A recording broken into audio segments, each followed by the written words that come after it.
و مردمی مقیم فدراسیای روسیه، مردمی تاجیک، یک جوان پسری که با گیتار در تیک تاک در یوتیوب مشهور است با نام فتحیدین. کی نمیشناسد؟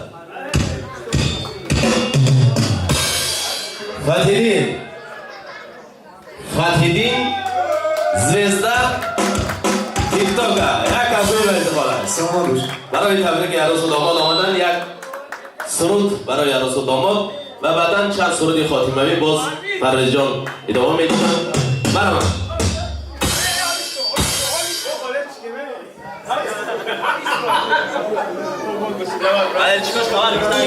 салом дуруд ба тамом меҳмонин аз дур наздик омада ва як суруд бари шумо тӯй муборак.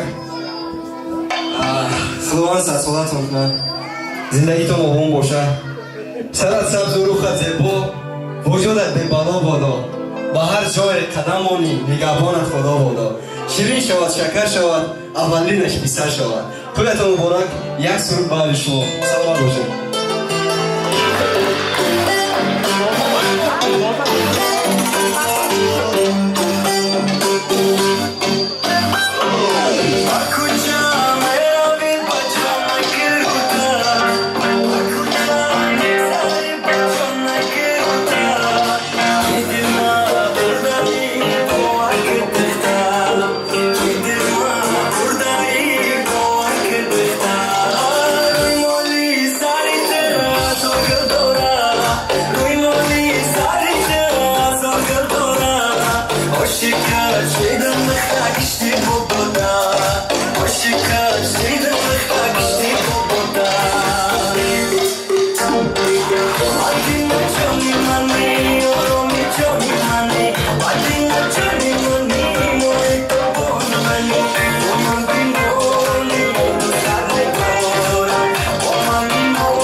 бахшида ба соли нави мелодӣ шоу концерти шаҳриёр давлатов дар федератсияи русия шаҳри москва баргузор мегардад.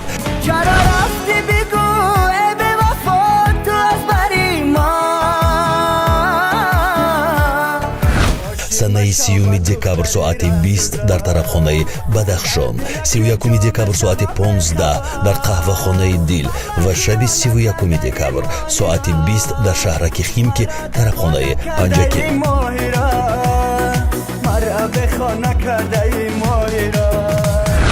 дар концерт дигар сарояндаҳо ва блогерони машҳури тоҷик низ ҳузур доранд. мухлисонро тӯҳфаҳо интизор аст. барои харидорӣ намудани чиптаҳо ба рақами +7 977 763 00 занг занед. биёед то соли нави милодиро ҳама якҷоя бо шодӣ ва хурсандӣ пешвоз гирем. бардоди худо яке сабаб шуд имрӯз насибам дар сафар шуд аз ҳоли ғарибон